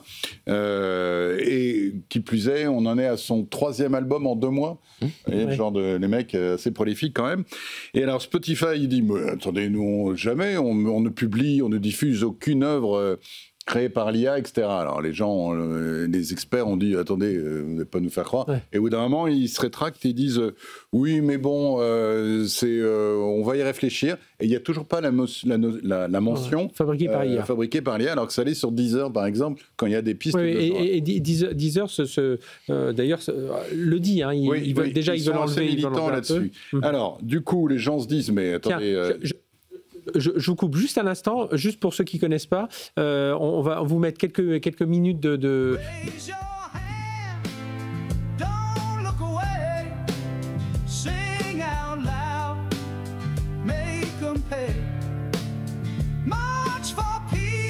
Il y a le clip qui va avec. Voilà, vous voyez, c'est ça. C'est bon, alors c'est un peu, c'est ce style-là. Alors il y a ce côté un peu country américaine, un peu un rock des années 70. Ça c'est cool. Alors c'est vrai, moi je l'ai écouté là. Bon, au bout de 3-4 chansons, on a un peu marre. On a envie de passer à autre chose. Mais voilà, c'est crédible. Voilà, c'est crédible. Alors, c'est comme VO, un peu comme les vidéos que bon. Et alors, donc, du coup, les gens se disent, mais attendez, s'ils se mettent à produire de la musique comme ça, de manière artificielle avec de l'AI, on se demande si les playlists qui proposent Spotify, elles ne sont pas infiltrées par des musiques créées par IA pour éviter de payer les droits d'auteur des artistes. Donc, il y a un gros mouvement de doute qui s'est créé, d'autant plus que les artistes, ils estiment qu'ils sont beaucoup moins payés sur Spotify que sur Deezer, Apple Music, YouTube Music, etc. À titre d'exemple, j'ai regardé, le Spotify paye $3 pour 1000 streams, alors qu'Amazon paye $8 pour... mais quand tu es beaucoup moins cher qu'Amazon, c'est que tu as un problème. Voilà. Et 6 pour Apple Music. Alors en fait, les tarifs en plus de Spotify sont plus du tout intéressants. Maintenant, c'est presque 15 € par mois, alors que les autres, encore une fois, Apple Music, Deezer, etc., ils sont entre 10 et 11 €. Donc les tarifs de Spotify montent. Ils rémunèrent moins bien. Tu as même ajouté son PDG est exécrable. Oui, et je vais le dire pourquoi. Et en plus, ils n'ont toujours pas de version haute définition des titres sur Spotify. C'est toujours une qualité, je ne vais pas dire MP3, c'est un peu dénigré, mais on est à ce niveau-là. Et alors, oui, leur PDG est exécrable. C'est clairement quelqu'un qui n'aime pas la musique, qui aime l'argent. Pourquoi ? Parce qu'il a ce genre de démarche en faisant croire qu'il défend la création, etc. Il défend surtout ses intérêts et son modèle économique. Bon. Il a une politique complètement bizarroïde. Je vous rappelais, pendant la période du Covid, il avait laissé passer des podcasts complotistes contre les vaccins, etc. Ça avait fait un scandale énorme. Et là, on s'est aperçu récemment que qu'est-ce qu'il fait de son argent ? Il l'investit dans une start-up militaire. Très rapidement, réaction sur Spotify. Moi, je ne suis pas spécialiste de la chose. Simplement, c'est quand même un champion européen. Et je trouve qu'effectivement, le comparer à Deezer et valoriser Deezer, ça va très bien. Après, se battre face à YouTube ou Apple qui peuvent allègrement utiliser le mécanisme du bundling pour pousser leurs offres. Ça va, je veux dire, ok, c'est pas parce qu'il est européen qu'on va tout lui pardonner non plus. Mais je pense qu'on peut aussi, peut-être justement suggérer un changement de PDG ou une évolution de la gouvernance, ce genre de choses, mais peut-être switcher de Spotify vers Deezer, mais essayer aussi d'encourager l'industrie européenne. Moi, j'ai quitté Twitter pour moins que ça. Très rapidement, pour terminer. J'ai quitté Twitter pour moins que ça, donc pourquoi je ne quitterais pas Spotify ? J'écoute de la musique en local avec VLC, je suis désolé, je suis vraiment pas Spotify, pas Apple Music. Mais t'es vieux en fait, mais j'ai plein de CD, j'ai numérisé tous les CD, j'ai des milliers de CD que j'ai numérisés, j'écoute ça, je suis vieux, désolé. Bon, eh bien messieurs, allez, on va se retrouver pour la dernière demi-heure de ce débrief de la tech, dernière débrief de la saison, que l'on peut retrouver sur YouTube d'ailleurs depuis quelques jours. Vous savez que Tech & Co est disponible sur YouTube. Voilà, ça nous ouvre d'autres créneaux pour vous qui voulez nous suivre, nous regarder en replay, en podcast, bien entendu. On va revenir dans un instant avec nos débriefeurs. On a beaucoup de choses. Tiens, le gâchis des seniors dans la tech. Je ne sais pas pourquoi ce sujet nous intéresse, au moins 2-3 d'entre nous. Voilà, on va revenir sur DeepSeek, on va parler de VO3 aussi. Tiens, c'est impressionnant ce futur des images IA. On se retrouve dans un instant. Allez, restez avec nous. On est encore ensemble pendant une bonne demi-heure pour cette dernière de la saison. Et puis, bien sûr, tout l'été en best-of, vous nous retrouvez. Bien entendu, à tout de suite. Tech & Co, la quotidienne sur BFM Business. Tech & Co, la quotidienne, le débrief de la tech. Nous étions en train d'écouter Velvet Sundown, voilà, pendant notre... fait pas de la pub en plus. Allez, il faut ouvrir ses chakras et écouter un peu tout ça. Et vous-même créer, à travers, il y a des applis aussi, vous pouvez vous-même créer. Moi, j'ai même vu une appli pour créer des petits dessins animés. Voilà, et on peut créer aussi sa musique. Et puis, pourquoi pas, voilà, si ça ouvre la création à d'autres. On revient sur nos coups de cœur, coups de gueule, vous savez, pour cette dernière émission de la saison, avec Christophe Holnet, Senior Advisor chez Seven2, Didier Sange, journaliste et évidemment spécialisé dans tous ces sujets tech, mais qui n'aime pas beaucoup Spotify, on l'a compris. entreprise. Jean-Baptiste Kempf, co-créateur du logiciel VLC, qui lui adore VLC en plus, et il nous l'a dit pour écouter sa musique, et puis CTO de Scaleway, et Tristan Nito, directeur associé commun numérique et Anthropocène chez Octo Technologies. Christophe, coup de gueule, le gâchis des seniors dans la tech. Bah oui, en fait, c'est un sujet qui nous intéresse tous ici, mais surtout auquel même les plus jeunes y arriveront un jour. Auquel je m'intéresse, puisque, comme tu le sais, j'ai sorti ce livre. Oui, c'est vrai. Le jour où j'ai quitté Bill Gates, qui raconte ton expérience quand tu as quitté Microsoft, qui était déjà une belle entreprise, et que tu as eu ton rôle d'entrepreneur, voilà, en fait, j'explique la difficulté de se réinventer en dehors de l'entreprise, une impréparation, une difficulté que j'ai eue, mais que j'ai constaté très largement partagée. Donc, j'essaie de donner des clés à la fois pour se préparer à ce rebond qui arrivera forcément en dehors de l'entreprise, parce qu'on a une retraite plus lointaine, on est en bonne santé, et tant mieux, plus longtemps, et de façon volontaire ou involontaire, il faudra retrouver une façon d'évoluer. Et je vois aujourd'hui quotidiennement des gens qui sont sortis des entreprises à plus de 50 ans, alors que on va avoir dans les années qui viennent, on a un choc démographique qui fait que la pyramide des âges évolue et que 40% des salariés auront plus de 45 ans. Pas une pyramide inversée, mais voilà. Et qu'il y a un sous-investissement en termes de formation, en termes d'investissement sur les seniors, alors qu'en fait, ça peut être un facteur de performance pour l'entreprise, une responsabilité sociale pour les entreprises pour les aider à se repositionner, et aussi parce que l'IA va percuter le monde du travail, on en est tous convaincus, et qu'il y aura besoin d'une expertise pour pouvoir dompter justement les IA. Et peut-être que des jobs plus juniors, plus généralistes, seront disruptés par l'intelligence artificielle, mais ce savoir-faire, il va falloir le garder dans l'entreprise. Et donc je trouve dommage qu'il y ait toute une population qui représente une part de plus en plus importante,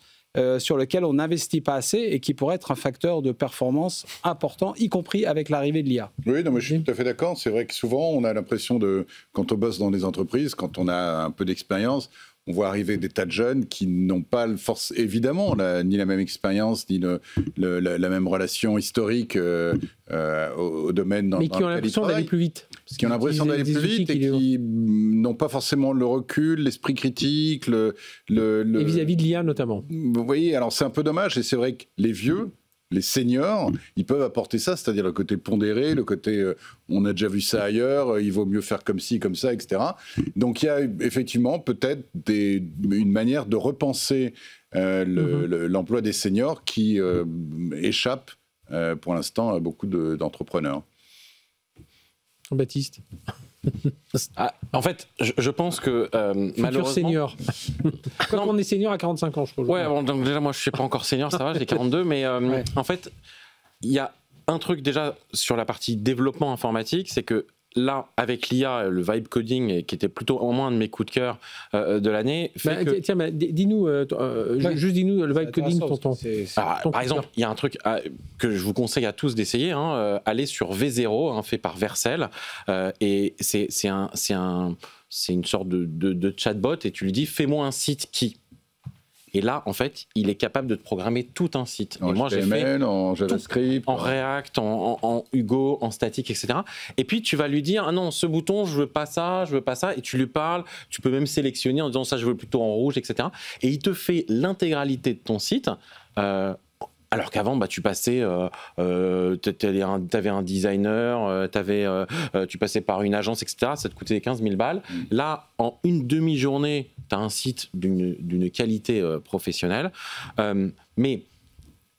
Et donc ça, on le voit, et on le voit dans plein de boîtes aujourd'hui, à coup de Claude Code et Gemini Code et d'autres choses. Tu peux aujourd'hui faire des back-ends en quelques heures, mais... Et c'est le mais, la plupart du temps, si tu sais pas ce que tu fais, c'est n'importe quoi.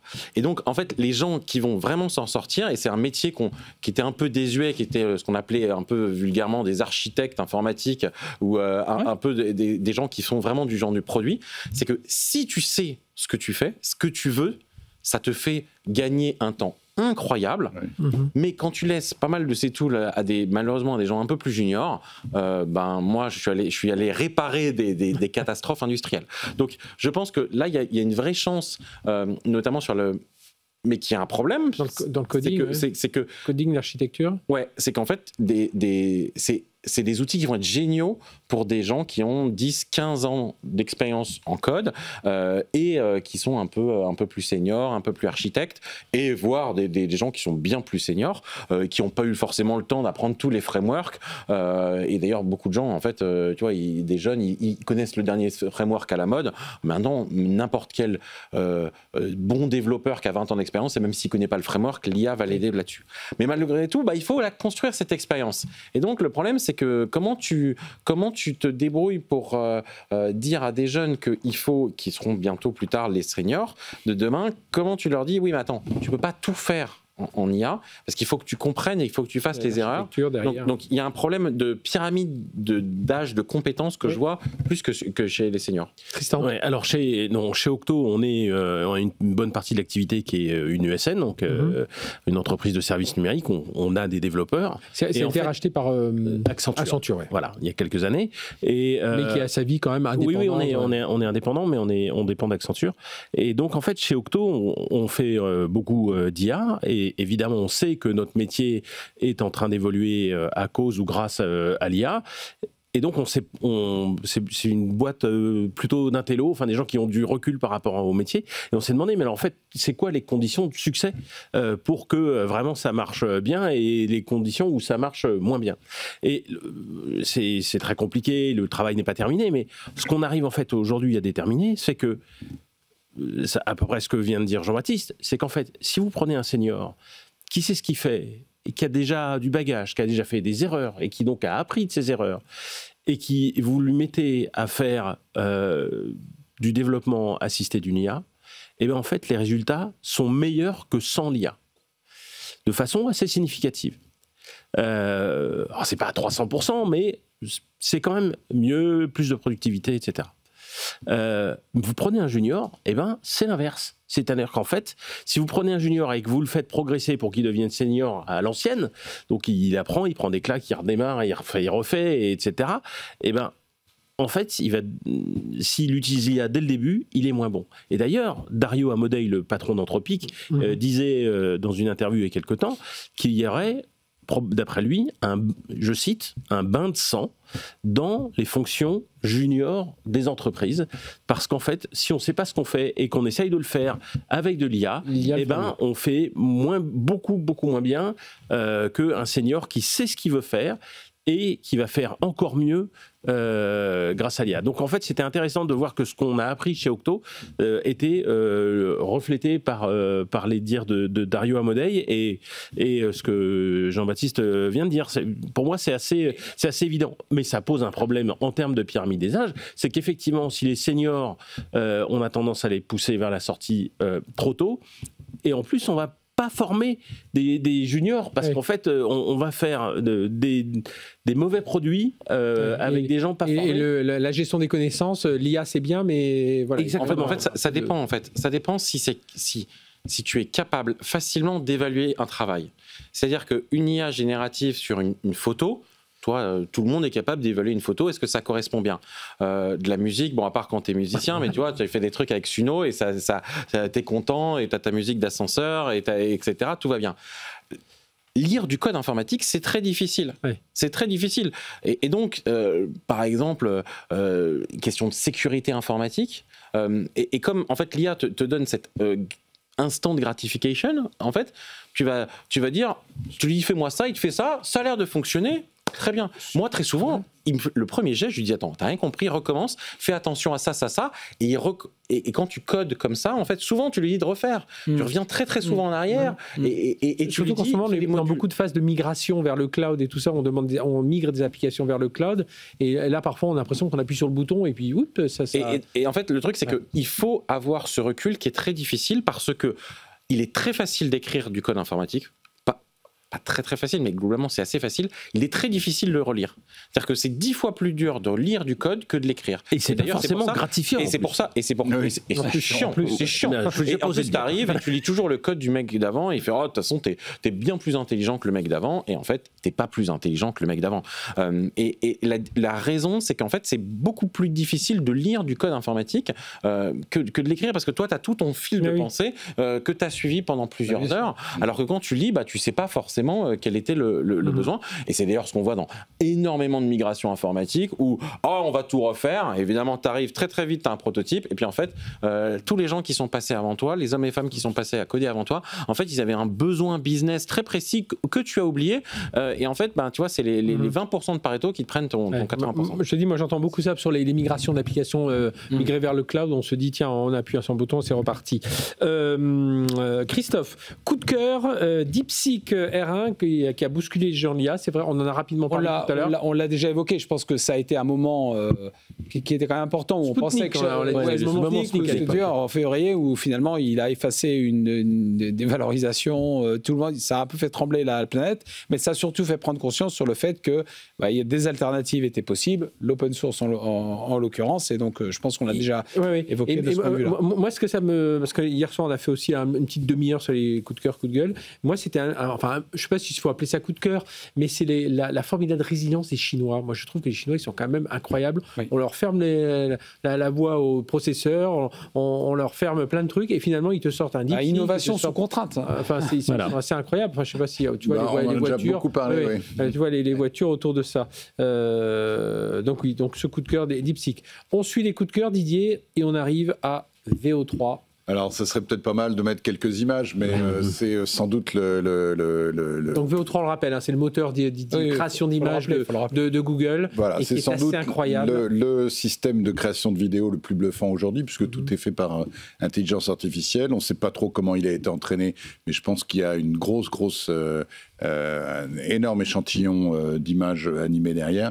C'est bluffant parce qu'on arrive à un niveau de réalisme où tu t'en es à chercher sur l'image qui va te dire que c'est une IA, parce que rien ne le dit.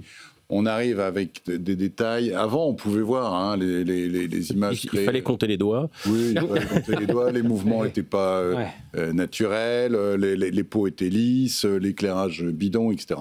Là, on est clairement, avec VO3, dans de la production cinématographique. Et même dans le contenu. C'est-à-dire, tu promptes, il te fait un mini scénario de... Voilà.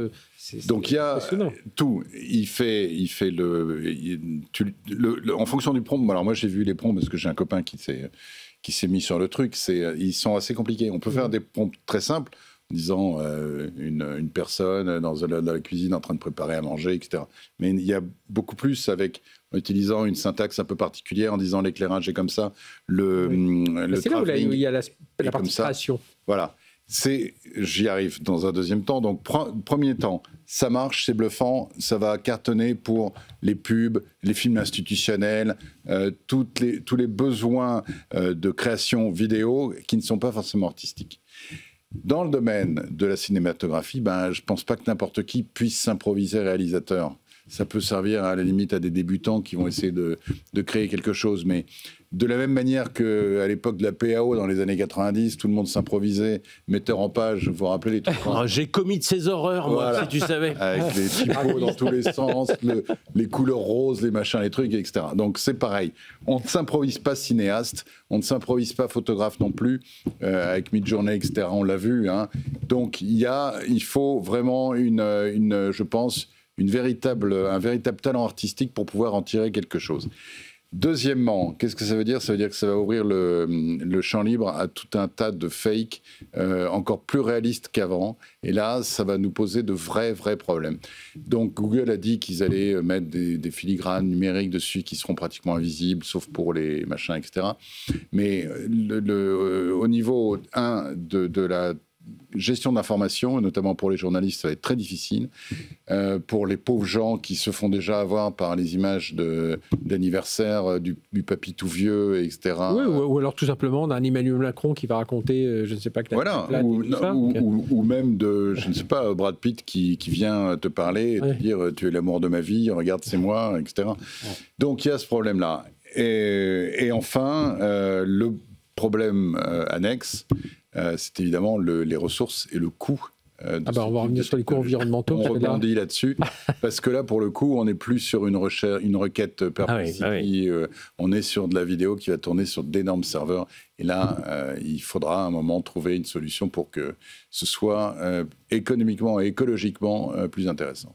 Tristan.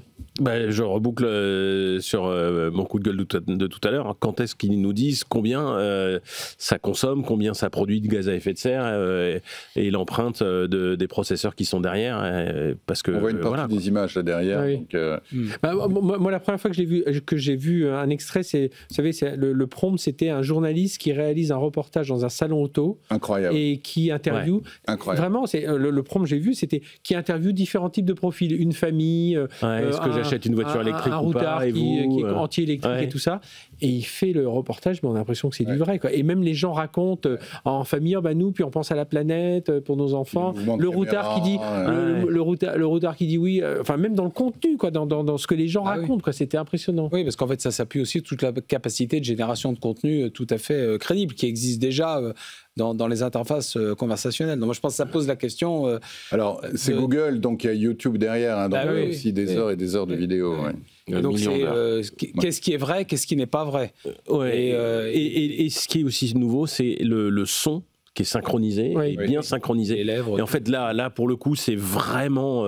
il y avait le problème, cette limitation avant, et là, on avait de la vidéo, mais on n'avait pas un son synchronisé. Là, on a des personnages qui parlent, et dialogues, et ça passe crème, quoi. Je suis très inquiétant au niveau des deepfakes et des arnaques. Mais je suis d'accord avec Didier, pour faire des petites vidéos de quelques minutes, au-delà de la prouesse technique, mais un film, c'est quand même les prises de plan, pendant combien de temps je fais ce plan-là. On y arrivera, mais ça sera un réalisateur bien formé et avec une mais par contre, un peu moins de monde derrière. Jean-Baptiste. Moi, évidemment, moi j'ai un background vidéo, donc en fait, moi je l'avais vu depuis pas mal de temps et arrivé, donc j'ai pas été très impressionné. Il y a une limitation, c'est que c'est pas assez constant dans le temps. C'est-à-dire qu'en fait, c'est capable de... Ça va être très difficile de demander aujourd'hui de faire une suite, tu vois, une autre série avec le même personnage, parce qu'en fait, quand tu vas faire une deuxième génération, tu vas souvent pas être stable dans le temps.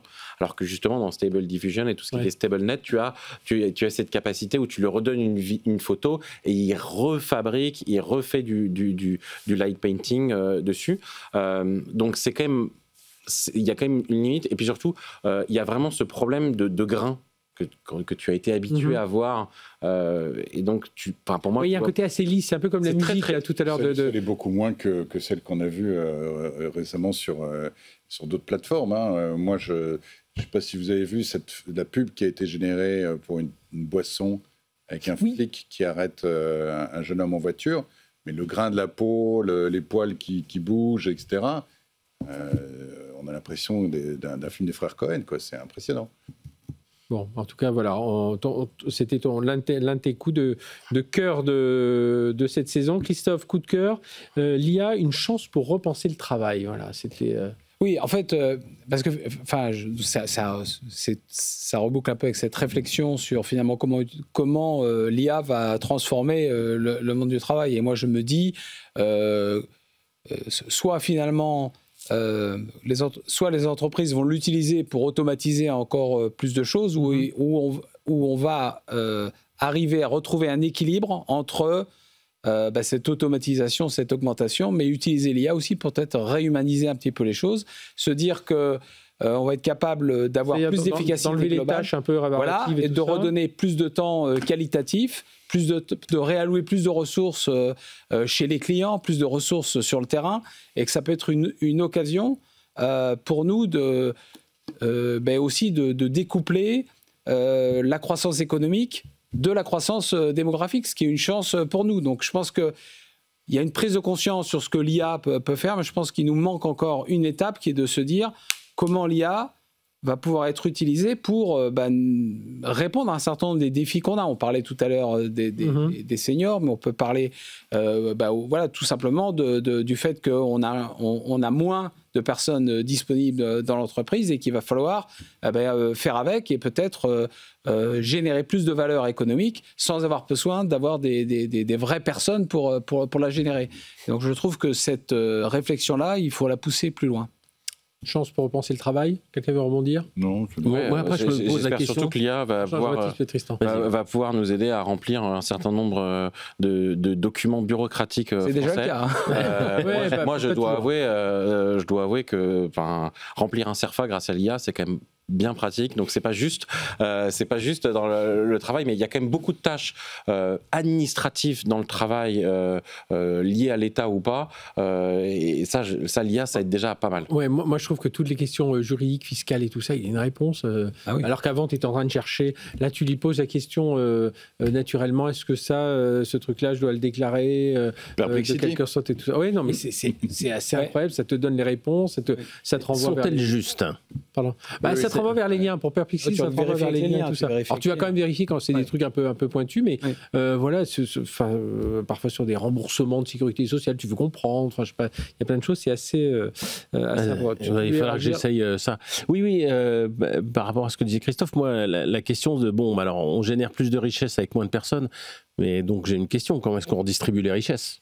Parce que est-ce que ça tout va dans la poche de l'actionnaire et on n'a pas résolu le problème et on se retrouve avec des chômeurs ou des retraités. Non, mais il te faut des consommateurs, donc tu vas forcément être obligé de réfléchir à la répartition de richesse, y compris aussi à la répartition peut-être différente du travail. Tiens, j'ai eu un chiffre l'autre jour, c'est comme alors ils appellent décrocheurs, ceux qui sont au niveau 3e, des jeunes au niveau 3e, qui sont lancés sur le marché sans diplôme, même pas un CAP, rien du tout, encore moins le brevet des collèges. 76 000 jeunes comme ça, chaque année, qui se retrouvent... tu vois, c'est quand même... Donc... Et ça, si tu veux, c'est un peu, encore pour rebondir sur ce que disait Christophe, qui disait, mais ça, en fait, ça va bouleverser le marché du travail et il faut penser ça et je suis d'accord. Mais ça, c'est en train de bouleverser aussi l'éducation. Bien sûr. La problématique de l'apport de l'IA en tant que professeur. Qu'est-ce que tu attends comme travail de la part de tes élèves? Est-ce que tu attends qu'ils soient bons à prompter des réponses aux devoirs? Et ça, je pense qu'on n'est pas complètement prêt non plus. Moi, c'est là-dessus, j'avais repris quelqu'un du cabinet d'Elisabeth Borne là-dessus, parce que tu sais, ils avaient dit on va apprendre l'IA aux élèves de 4e. Ils vont avoir des cours d'IA, des élèves de 4e et de seconde. Pourquoi pas? Mais je leur dis, mais en fait, c'est pas ça qu'il faut. Il faut des cours d'IA en histoire, il faut des cours d'IA en français, il faut des cours d'IA en maths. Et c'est comme ça, en voyant un peu comment informer tout ça. Et je crois que ça fait... Et on arrive presque à la fin de cette émission. C'est ton coup de gueule, hein, c'est l'échec de l'éducation digitale. Oui. S'il y a un vrai problème, on s'en aperçoit quand on entend parler de tous ces faits divers au sujet des gens qui se font arnaquer. Et le profil de ces gens-là n'est pas toujours les mêmes. Hein. On peut parler de la mamie de 90 ans, mais il y a aussi des gens de 40 ans, il y a des gens de 30 ans, il y a toutes les couches de la société maintenant. Là, j'ai entendu un chef d'entreprise. Il dit je ne pensais jamais que j'aurais été victime de ça. Et il est rentré, mais tête baissée, tellement c'était bien fait. Parce qu'on a perdu un peu notre esprit critique, ça c'est un vrai problème. Et puis parce qu'on manque de formation numérique, de sensibilisation justement à ces problèmes-là. La première règle, c'est de vérifier. J'ai mon conseiller bancaire qui m'appelle en me disant attention, vous avez une fraude, donnez-moi votre numéro de carte bleue. Je ne vais pas lui dire oui, monsieur, je vous donne mon numéro de carte bleue. La première chose à faire, c'est dire je vous rappelle dans un quart d'heure et d'appeler sa banque pour savoir si c'est bien le conseiller bancaire qui a appelé ou pas. Donc il y a des réflexes comme ça qui ont été perdus. Et puis surtout, le vrai problème, c'est qu'on utilise de plus en plus d'outils numériques dans notre vie quotidienne, au travail, dans les loisirs, etc., etc. Et que plus on les utilise, plus, c'est pas qu'ils deviennent complexes, mais moins on y porte d'attention. Parce qu'on se dit, après tout, c'est une commodité, tu vois. J'ai ma montre là, elle va me dire que mon prochain rendez-vous est à telle heure, ou m'envoyer un SMS, etc. J'ai pas besoin d'un mode d'emploi pour l'utiliser. C'est simple, c'est une commodité, mais le problème, c'est que les escrocs, eux, ils le savent ça, ils en profitent de plus en plus. Et On va dire des choses aberrantes. Tu citais l'histoire Brad Pitt tout à l'heure. C'est complètement dingue. La femme, on s'est fait avoir, mais elle n'avait pas l'air non plus complètement. Elle demandait ça. Elle avait besoin d'attention. Depuis un moment. Mais tout le monde en a besoin. Oui. Jean-Baptiste, allez, un dernier petit tour, Jean-Baptiste. Là, ce que tu as dit, c'est clé. Et encore, je trouve que les Français, on a quand même cet esprit critique un peu plus cynique, un peu plus que nos voisins. Mais c'est le changement le plus important, c'est qu'il faut arrêter d'apprendre de la connaissance par cœur, parce qu'au monde de l'IA, ça n'a plus aucun sens. Désolé à mes amis qui font du droit ou de la médecine, qui apprennent plein de choses par cœur, ça ne sert plus à rien. Par contre, il faut renforcer cet esprit critique qui est dans la culture française et qu'il faut relancer, parce que c'est ça la skill, la compétence la plus importante dans le numérique. Et on en revient à l'éducation. Un mot, Tristan, et puis Christophe. Alors, sur le sujet de l'éducation, à l'inverse, je pense qu'il faut qu'on ait des genres de grands frameworks mentaux dans lesquels un genre de structure mentale de ce que c'est que le savoir et peut-être la vie, et comme un squelette, et en fait, on va remplir le reste avec de l'IA. Faut pas ne rien savoir. Voilà. Messieurs, on doit conclure autour de tout ça. Merci encore à tous les quatre, Christophe Holnet chez Seven2, Didier Sans, journaliste, Jean-Baptiste Kempf, CTO de Scaleway, et Tristan Nitto d'Octo Technologies. Merci de nous avoir accompagnés pour cette dernière émission de la saison. Il nous reste à remercier déjà tous nos débriefeurs. Là, on en avait 4 ici. On a tous les soirs des débriefeurs et débriefeuses qui viennent régulièrement ici, nos chroniqueurs réguliers. Évidemment, on ne peut pas partir en vacances sans remercier Léa Benaïm et tout le travail qu'elle fait autour de Tech & Co, de Tech & Co Business, et de nous supporter, François et moi, au quotidien. Peut-être l'un plus que l'autre, on ne sait pas. On remercie également Julien Thibault qui est en coulisses, qui nous fait tous les découpages et qui vient donner son coup de patte aussi à cette émission. Et puis bien sûr à la techno, Christophe Auchard, Yann Suckman, Fabien Lerebourg, voilà, qui sont là tous les soirs pour nous tenir cette émission. Merci à tous, et puis évidemment une pensée pour François Sorel qui se la coule douce pendant ce temps-là, mais qui la confiance qu'il accorde à toute l'équipe, et puis le dynamisme et l'enthousiasme qu'il met autour de cette émission. On se retrouve à la rentrée en direct, ce sera le 25 août, mais d'ici là, encore une fois, les replays, les podcasts, il y a peut-être plein de choses que vous avez manquées, comme ce soir, un des débats passionnants avec nos débriefeurs. Merci de nous avoir suivis, merci de votre fidélité sur BFM Business, et puis excellente soirée sur BFM Business. Tech & Co, la quotidienne sur BFM Business.